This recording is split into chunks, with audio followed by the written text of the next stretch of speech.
नमस्कार. I am doctor Gayatri Pandit. Welcome to my channel learning with Gayatri. आज आपण बघणार आहोत सुलभ भारती SSC बोर्ड यामधला अनुभव 2 यामधला जो अनुभव 2 हा धडा आहे त्याचे क्वेश्चन आणि आन्सर्स.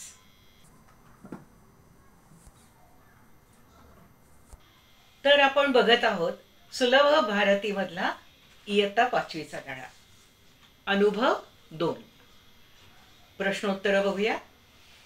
तर काय आहे याच्यामधले जे काही प्रश्न येऊ शकतात ते सगळेच आपण बघणार आहोत. आईला पाहताच मुलगा धावत का आला? आईला पाहताच मुलगा का धावत आला? तर याचं उत्तर काय? का हा जो शब्द आहे तो बाजूला काढायचा आणि त्या ठिकाणी आपण काय लिहायचं? आईला पाहताच तिच्या हातातली जड बॅग बघून मुलगा धावत आला. लक्षात आलं? का बाजूला काढायचं आणि काचं जे उत्तर आहे ते तेवढंच तिथे लिहायचं. तर हे झालं, पहिला हा प्रश्न झाला आपला. आईचे हात कशामुळे लाल झाले? कशामुळे हा जो शब्द आहे ना, आईचे हात कशामुळे लाल झाले? कशामुळे हे बाजूला काढायचं आणि त्या कशामुळे हे जे याचं जे उत्तर आहे ना ते तिथं घालायचं. तर ते कसं घालायचं? जड बॅग घेऊन, जड सामान घेऊन. आता इथे कसं आहे बघा, आई काय घेऊन चाललीस एवढे? आई काय घेऊन चालली होती? जड बॅग होती तिच्या हातात. अरे हळू, सामान सांडेल त्यातलं. तर किती जड आहे पिशवी, इथं त्याचं उत्तर आपल्याला सापडेल. जड पिशवी बघून तो धावत आला होता, तर जड पिशवीमुळे आईचे हात लाल झाले होते. आईला बरे का वाटले? पुढचा प्रश्न बघूया. आईला बरे का वाटले? का वाटले? का शब्द बाजूला काढायचा आणि तिथे त्याचं उत्तर लिहायचं. आईला बरे वाटले कारण तिची जड बॅग तिच्या मुलाने आपल्याकडे घेतली, असंही तुम्ही लिहू शकता. किंवा आईला मदत केली याच्यामुळं तिला बरं वाटलं, असं लिहू शकता. मदत केली हे महत्वाचं आहे याच्यामध्ये. मुलाने किराणा सामान केव्हा आणायचे ठरवले? आता किराणा सामान ह्याचं तुम्हाला माहिती आहे, ग्रोसरी.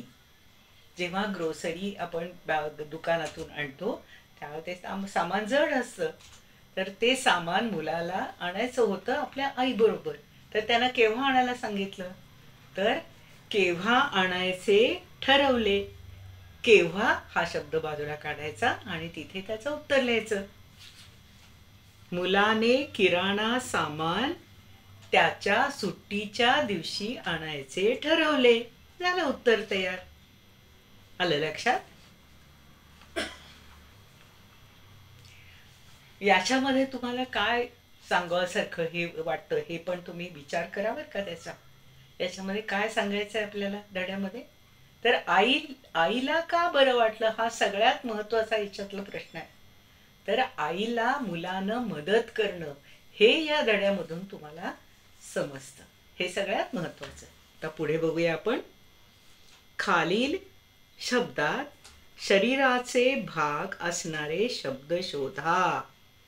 शरीराचे भाग तुम्हाला तुमच्या सायन्स विषयामध्ये बऱ्याच वेळेला हे शरीराचे भाग असतात. आता शरीराचे भाग म्हणजे काय? Body parts, hands, eyes, head, legs, stomach, हे इयर्स, नोज, हे सगळे बॉडी पार्ट्स झाले. तर बॉडी पार्ट्स ह्याच्यामध्ये तुम्हाला कोणते दिसतात हे आपण बघूया. उदाहरणार्थ सामान. सामान, सामान काय आहे?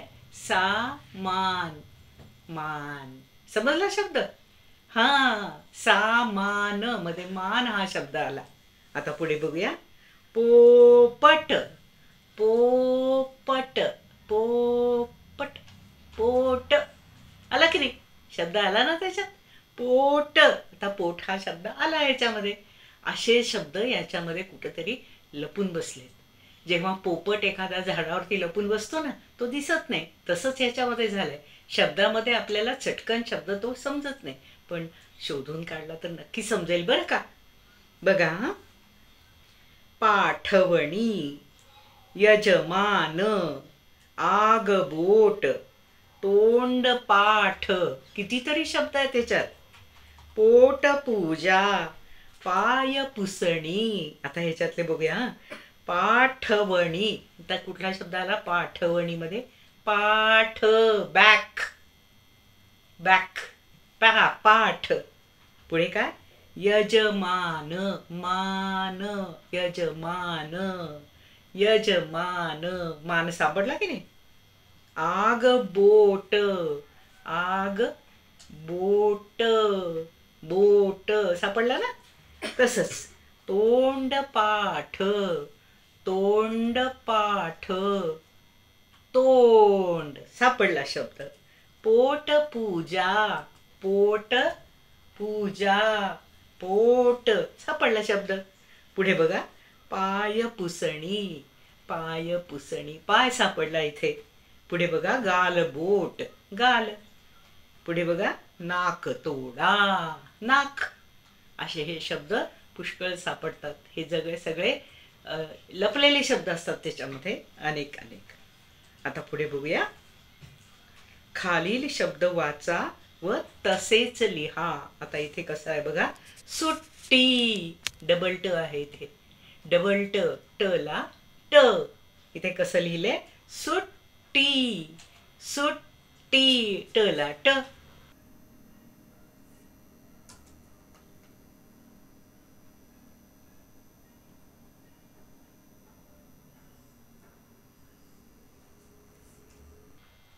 बघा, या ठिकाणी आपण काय बघतोय?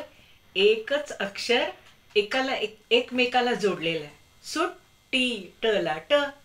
तसंच काय? सुट्टी, ट ला ट. चक्कर, क ला क. हुश, श ला श. लख, प्रकाश कसा लख पडलाय. ख ला ख. बग्गी, ग ला ग. तेच अक्षर त्याच अक्षराला जोडून आलेला आहे. ह्याला जोडाक्षर म्हणतो आपण. गच्च, च ला च. सज्जन, ज ला ज. लठ्ठ, ठ ला ठ. उड्डाण, कसं? उड्डाण, डबल ड, ड ला ड. अण्णा, न ला ण. पत्ता, त ला त. कथ्थक. असे कितीतरी शब्द आहेत की तेच शब्द त्याच अक्षराला तेच अक्षर जोडून येतं. बघा बरं, अजूनही आहेत. जिद्द, घट्ट, अन्न, गप्पा, झिम्मा, अय्या, गल्ली, सव्वा. हे सगळे शब्द त्याच अक्षराशी जोडून येतात. विरुद्ध अर्थ शब्द लिहा. आता बघूया आपण विरुद्ध अर्थ. आपण बघूया विरुद्ध अर्थाचे शब्द. विरुद्ध म्हणजे काय? ऑपोजिट्स. सोपं आहे. Opposites. We are observing the opposite words. Opposite words. बघा, मोठे. मोठेच्या विरुद्ध काय? विरुद्ध म्हणजे ऑपोजिट काय? विरुद्ध. मोठेच्या विरुद्ध छोटे, लहान. हे दोन्ही शब्द मोठेच्या विरुद्ध आहेत. पुढे बघा, हसणे, हसणे. पुढचा शब्द काय आहे? हसणे. हसण्याच्या विरुद्ध तुम्हाला माहितीये. हसतो, रडतो. हसणे, रडणे. विरुद्ध अर्थ, ऑपोजिट्स. आपण आता काय पाहिलं? हसणे, रडणे. जेव्हा ने येतं त्यावेळेला पुढच्या अपोजिटला णेच लिहायचं. हसणे, रडणे, रडणे, हसणे. किंवा मग जर समजा असं आलं हसतो, मग काय लिहायचं? रडतो. रडतो आलं तर काय लिहायचं? हसतो. हसतो, रडतो, रडणे, हसणे. पुढे बघू. जड. जड म्हणजे हेवी. त्याला काय? लाईट. आपण इंग्लिशमध्ये लाईट म्हणतो. मराठीत काय म्हणायचं? हलकं. हलक. हलक. हलक. जड, हलके. हलके. जड, हलके. आणि हलकेच्या विरुद्ध काय? जड. जडच्या विरुद्ध हलके. खाली. आपण काय म्हणतो? खाली जाऊया. त्याच्या विरुद्ध काय होईल? वर. खाली, वर. वरच्या विरुद्ध काय? वरच्या अपोजिट खाली. आणि खालीच्या विरुद्ध काय? वर. वरच्या खाली, वरच्या विरुद्ध खाली, खालीच्या विरुद्ध वर. पुढे बघूया. जाणे. शाळेला जाणे. शाळेला जाणे. जाण्याच्या विरुद्ध काय? येणे. शाळेतून घरी परत येतो ना आपण, तसं शाळेला जाणे. जाणे इज गो आणि येणे म्हणजे काम. Go and come. Go and come. तसं जाणे आणि येणे. पुढे बघूया. सांडणे. सांडणे. सांडणे. इथं णे आहे तर त्याचंही लिहिताना णेच लिहायचं. सांडणे. गोळा करणे. सांडणे, गोळा करणे. आपण सांडल्यानंतर एखादी वस्तू गोळा करतो ना, तेच आहे सांडणे, गोळा करणे. आता पुढे बघूया. खालील शब्दात लपलेले शब्द शोधा. खालील शब्दात लपलेले शब्द शोधा. आता आपण काय बघितलं? विरुद्ध अर्थी, अपोजिट्स बघितले. आता आपण काय बघणार आहोत? लपलेले शब्द.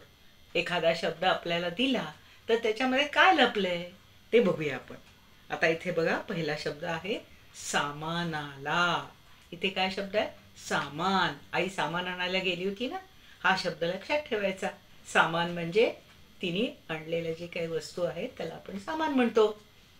सामानाला. पुढे बघा. बाजारात. इथे काय शब्द लपलाय?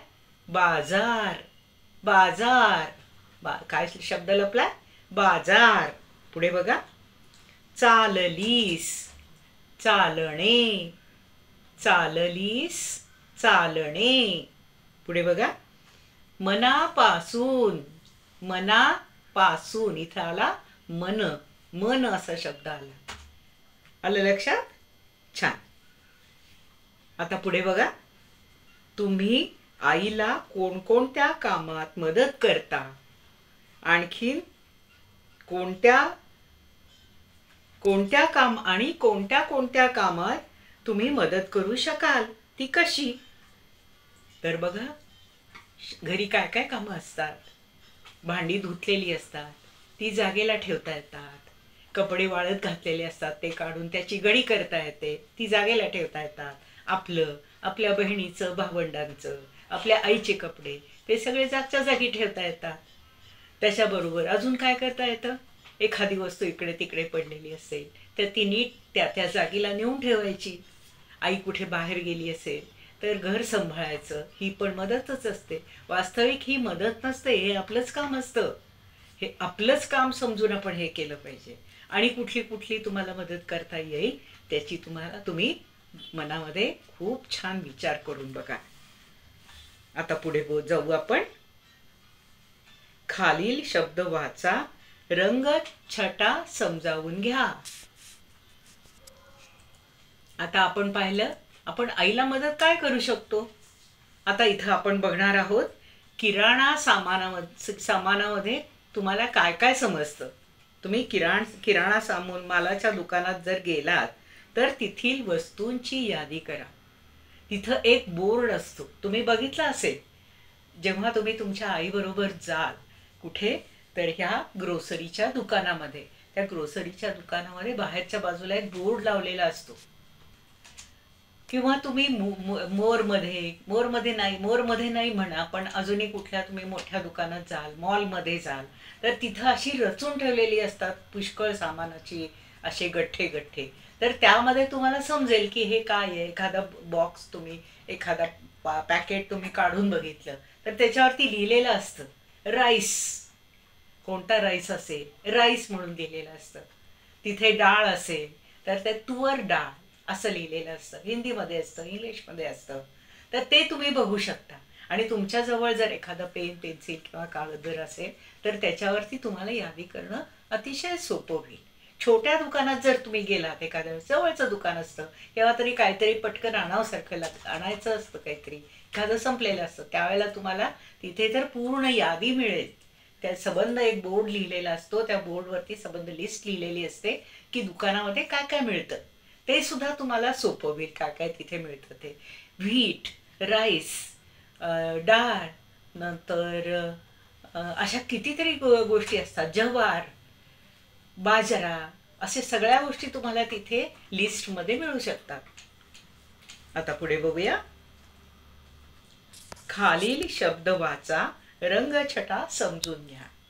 आता आपण म्हणतो ना, काय गारेगार आहे ना, काय गारेगार आहे आईस्क्रीम, खूप गार आहे, गारेगार. आपण खूप गार असेल तर त्यावेळेला गारेगार म्हणतो. खूप जेव्हा असेल त्यावेळेला ते काहीतरी कारणाने त्याचं असं डबल तरी होतं, नाहीतर त्याला एक वेगळा शब्द येऊन मिळतो. आता इथे बघा, लाले, लाल, खूप लाल भडक असेल, रेड, डीप रेड असेल तर काय म्हणतो आपण, लाले लाल. डीप रेड, लाले लाल. काळा कुट्ट, काळा कुट्ट.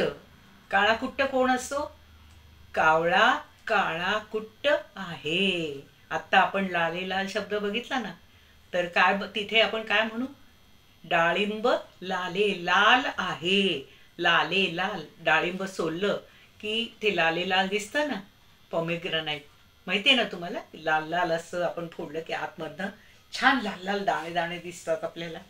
आता बघूया पुढे. पांढरं शुभ्र. पांढरं शुभ्र काय असतं, पांढरं शुभ्र काय असतं बरं. एखादा भट्टीचा पांढरा कपडा येतो भट्टी करून, धुव्या करून, त्यावेळेला तो अगदी पांढरा स्वच्छ दिसतो ना, पांढरा शुभ्र दिसतो. तर आपण काय म्हणू, माझा कपडा, माझा शर्ट पांढरा शुभ्र झाला आहे. पिवळे धमक. पिवळे धमक काय असतं, पिवळे धमक. पिवळं धमक काय असतं बघा, विचार करा.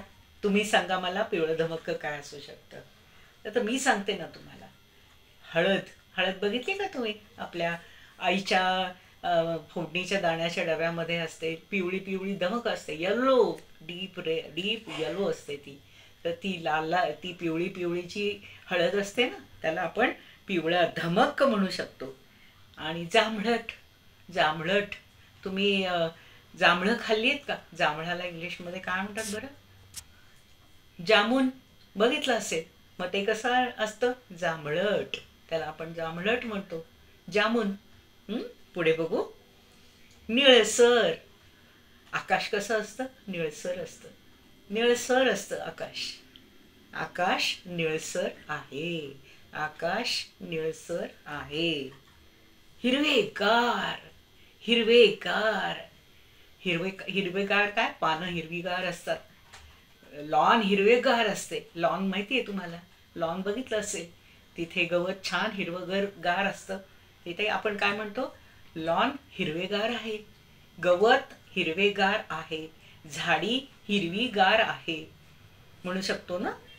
हां, छान. आता बघूया पुढे. कंसातील योग्य शब्द निवडून खालील वाक्ये पूर्ण करा. आता बघूया इथे.